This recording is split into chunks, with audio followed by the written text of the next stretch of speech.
So we're hopping back into Team League. This is going to be the first game of the season with Yrel, handedly enough, because the draft kind of had a mind of its own. It is a double mage comp on Sky Temple, which isn't inherently bad. Double mage isn't super good all the time, but I think with the amount of clear and siege power that we had on Sky Temple specifically, that the comp worked out okay.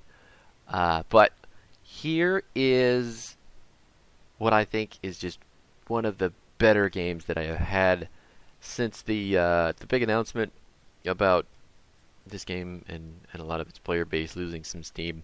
There are still people who want to play. There are still people who are good and who are here to compete. So if you are needing that drive, go play a couple games of Team League or Hero League or Unranked Draft or whatever you need to do, and I promise you, you will find people who are still ready to play. So this is kind of a spoiler, isn't it? With the one win on the yeah, you get where I'm going with this. Anyway, let's hop into this game. Okay, dudes. We're back in Team League. I was feeling like today's the day, and it turns out I was right. This is, I'm pretty happy about this game. But I picked Yrel, because my ETC wanted to main tank, I guess. That's fine. I'm not going to take that away from anybody when there's other stuff that I can do. You'll notice that we're on Sky Temple, one of my absolute least favorite maps. I will say it until the end of time, but here we are. My whole job in this game is going to be to soak, form a team, and hope that they are capable of recognizing what I'm doing, playing safe, and being aware of the enemy team on the map as well. I'm going to turn the sound down a little bit because I think it's kind of high. There we go. Anyway, what was I saying? Okay, yes, here we go. So, you're going to see a lot of just solid camera work in this bottom lane. Just super solid. Trying to push the wave, trying to just get things into the tower. It's only a couple minions. Diablo makes it down in time, so he's still going to get the XP. I've pushed it hard enough that I can actually go look around, but Lucio just walked by me, and there's an Abathur on the other team, so mines are getting set up while I am trying to do this rotation. So it's not going to be super easy to gank this game, just because of the Abathur on the enemy team. Diablo can't clear amazingly fast, so I figured it was fine to help out with those siege giants. Still only missed, looks like one minion from that wave, so we're golden.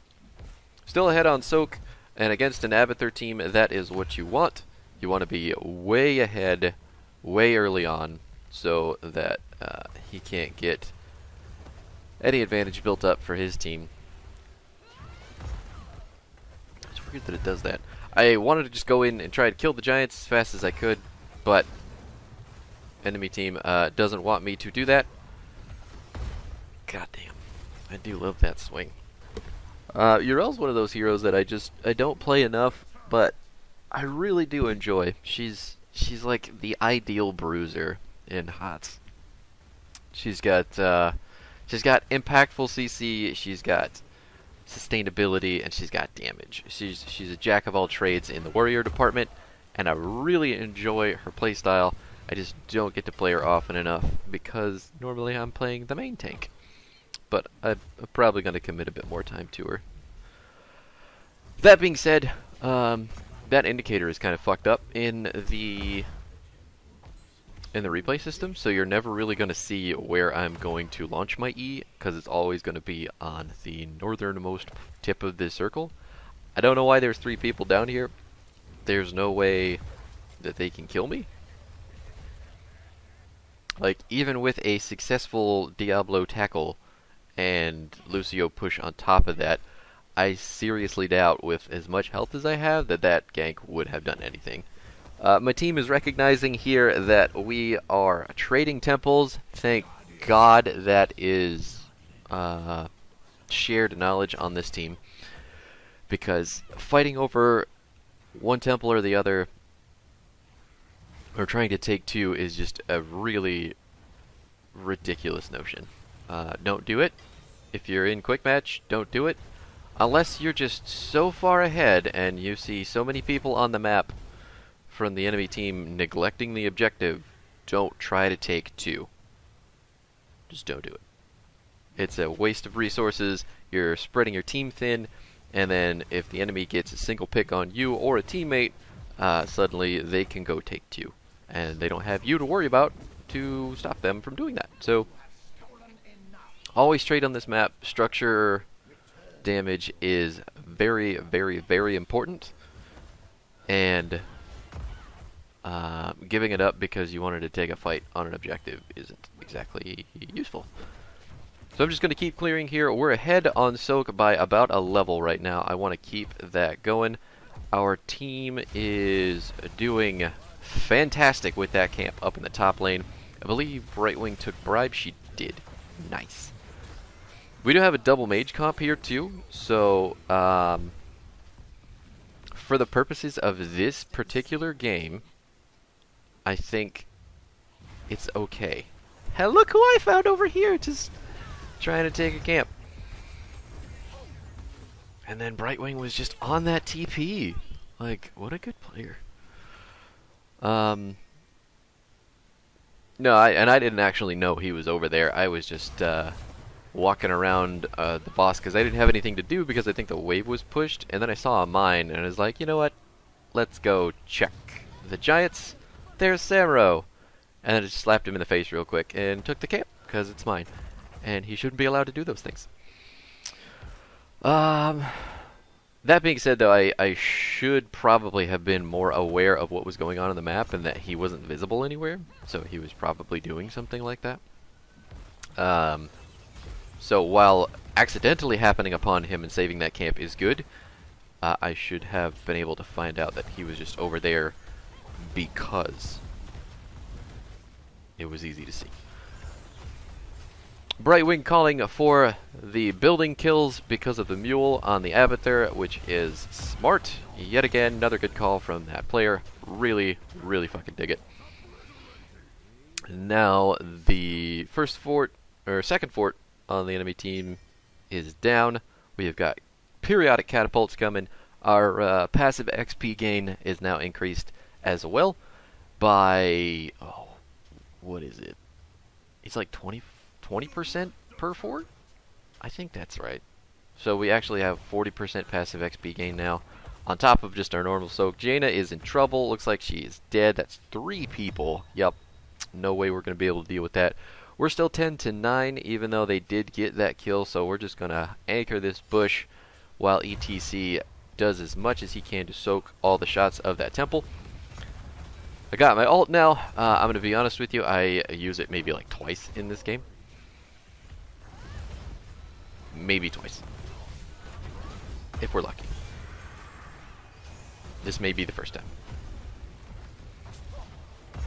Tychus's grenade has a really weird interaction. Diablo caught, ETC caught Diablo in his Amaroklo, and that wasn't a fantastic mosh by any means.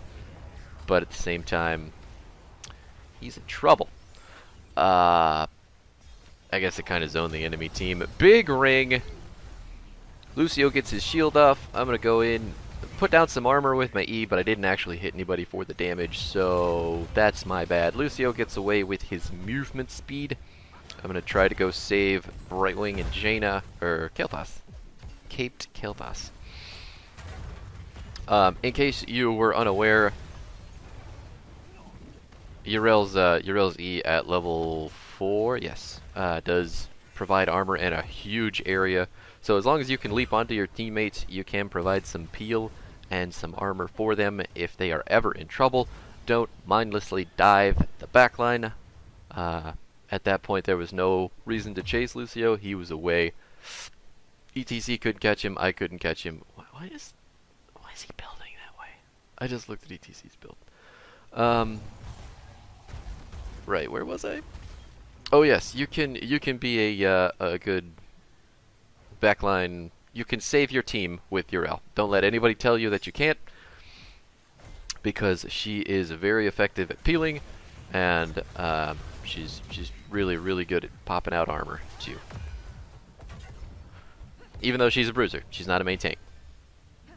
Don't ever get that confused. I know some people like to think that she's a tank and play her in the fucking tank slot. Even in Diamond and fucking Master League, she's not a tank. Don't play her as a tank. She can't be built as a tank. Don't do it. We're currently a talent tier ahead, even though the enemy team has the Abathur. Our Brightwing is counter-soaking him so good. I cannot sing the praises of this Brightwing any harder than I already am, because I'm doing fantastic. Putting down some armor on the ETC. We have got a camp going in the top lane as well, just making sure that Brightwing is aware that enemy team is coming up to look for her. And now we just let the objective do its job. We keep soaking here and get them laser beams on the keep wall. Yes, that is the entirety of the enemy team. Not the entirety. It's 3 of the enemy team up there on that Brightwing. Let's see what she's doing. Is it this button? Yeah, she's fine. Look at that. That's fine. And then ETC made the call to come down here on the boss. Now, this would normally be fine. There are enough of them up there, and I'm on the temple, so it's not really easy to know what we're doing here. I'm going to come around from the side. ETC is doing his best to stay alive on the point. Now that I'm on the point, I can use my W to whack people off of it, but we got it before that, which is great. Killing the clone, killing the Tychus, killing everybody who tried to step up and fight us there. Boop. Now the boss is running down that bottom keep. We should be running down there with the boss. What was I saying? Oh yes, so the boss call there, I'm not super sure how they found out we were doing it. Maybe they just thought, oh god, they can do boss. Let's go check it. And then they did. But they noticed that from the top lane. They started running down. You could see them moving on the map. So it was just kind of strange to me that they found that. Maybe there were some mines in a bush somewhere that we didn't see that gave it away. But I was 90% positive while I was on that temple that I didn't really have to worry about the enemy team catching our boss. So I got spooked at the end and started running towards the boss itself, but we saved it. We're fine. Everything turned out better than expected. Let's go ahead and charge up me. I do want to pop over here and make sure Brightwing doesn't get annoyed by Lucio. Oh, man. The ring just barely missing Lucio. Diablo's still going down, though. Does not have enough souls to be tanky enough to stop us or come back immediately. Still hopping over the wall trying to save the backliners in case they get chased down by enemy team backliners, but it's fine. Doesn't look like Tychus. Samurai doesn't seem completely committed to killing people on the backline either, because right now, I think he is doing camps. Yep. Ta-da! And that Kael'thas was just ripe for the pickings had he gone in and actually done something about it. But he wanted to get a camp, and then he's going to go do their camp now. And we have constant catapults in the bottom lane. So KT's on his way down there. I don't need to go. I noticed that a little bit too late, but not that it's actually going to have an effect. I'm going to hop in this bush with the ETC here just to make sure that we're anchored and that the enemy team doesn't run all up on our Jaina Brightwing. Ooh! Just barely missed him. Got the peel with the hammer. Gonna try and turn some damage off with our Q. Give Brightwing some more armor. Got our empowered hammer. I thought I was gonna have to peel, but Jaina with the ring peeling for herself. What do you even need? Just keep auto attacking. Keep weaving in them spells. Slapping people with our empowered hammer, getting rid of that Abathur clone. Really, really good shit. 16 is a damage spike for Yrel. Her auto attacks take off pretty hard with Holy Wrath, and as long as you are weaving them with your abilities, you're going to be increasing your DPS by a sick amount. So, there you go. I think it must have been a recent change. Yrel... Kael'thas in trouble. Never mind, Kael'thas is not in trouble. Not even remotely. Must have been a recent change, though. Yrel's level 1 Maraud's Insight used to proc whenever you hit, or you did any ability damage whatsoever, whether it was Q, your W, your E. If you used them, you would get the proc for the heal on the hit. Now it does not do that. It still does that with Holy Wrath, does not do that with Maraud's Insight at level 1 for the auto attack heal. So, yeah.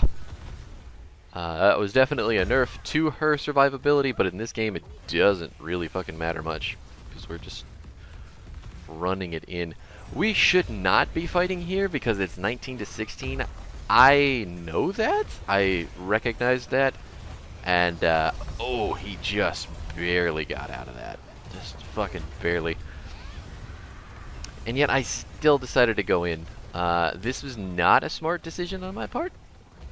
Whack Diablo into the wall. Diablo's still very low. I think he has got his souls. So this is a good kill if we can get it. There it is. And then the minions are just piling up here under the core. So my plan is maybe another minion wave or two. We'll have 20. We can just end. But Diablo's back without his souls. I should have hit my R button. You know what? I should hit my R button now. A little bit too late. Enemy team already backed away from me, so I didn't actually absorb any damage from them. It was just a split second too late to actually get any real healing out of it. It's not like it matters a whole lot. I'm not going to die. And they can't really put any relevant damage on me as well, because good portion of my team is still alive. My healer's still alive if I really wanted to get out of trouble. But we've got double temples at this point. I have to make a decision. Do I go mid or do I go bottom? I think I feel like they're going to go bottom, which they are. And I want to be there for Jaina instead of ETC. Jaina, again, hitting the fucking huge rings. Really, really good. Don't know why you picked that level 20 talent, though. I picked Seraphim at 20 just to make sure that I could go unstoppable when I need to, but I don't think I even needed to. I just used it to dodge the temple. And honestly, I don't think the temple even hit me, so. But yes, Jada fucking rocking it with those rings. Really saving herself. Our double temples, our camps, everything. Just ending the game. I don't know what that was. Really just killing the game for us, though. So, there was a lot of super good shit out of this team. And I can truly appreciate that. I got some votes. I think I got one. Yes, I got 2 from the enemy team. So, like, check me out. What was I gonna? Oh yeah, let's take a look at the talents just in case you need them. I didn't die that game. I only got 1 kill, but I didn't die. Had the most XP. I beat Abathur on the XP soak too. Fucking righteous. Shit. And I tanked more than ETC. Huh. Funny how that works. Here's the build though. Maraud's Insight at 1. Gotta hit a hero with an ability to get that. But Aegis of Light at 4. This is to give armor to your team. Holy Avenger at 7. I probably should have taken Divine Steed, because this I didn't feel. I never really feel like I have as much impact with this talent, but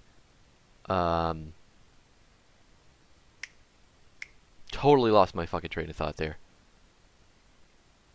Oh yeah, in 1 versus 1 situations, you can really feel this talent, but I think Divine Steed in more random solo play is the way to go. Divine Steed is the instant mount BTW. Ardent Defender at 10, it's just too good for keeping you alive. The other one probably has its moments, but 99% of the time, this is what you want. Eldor Peacekeeper at 13, just because this fucker was diving in a lot. This guy, I thought he was going to be going in a lot. This guy was going in a lot. And having a fully charged Q to hit them, dropping their damage really hard. Effectively reducing Diablo's healing as well off his W, I think. Because if he does less damage with his W, when it comes back, it's doing less damage. He doesn't get as much heal out of it, right? I'm pretty sure that's how that interaction works. But you do have to hit the fully charged one. Holy Wrath at 16, I don't think you can pick anything else at this tier, just because this is so good at dealing damage. It's splash on your basic attack. Great at clearing waves. Great at just indiscriminate team damage. 20 was Seraphim. It's a 10-second unstoppable for 2 seconds. Like, holy fuck. This is super good. You can make a case for the upgrade on Ardent Defender, but Seraphim's usually the way to go. So anyway, thanks for watching. That was my first Team League game of this season. I'm really happy with the way that it turned out. I hope you enjoyed it. Hope you learned something. As always, thanks for hanging out, and you have a fucking wonderful day, man.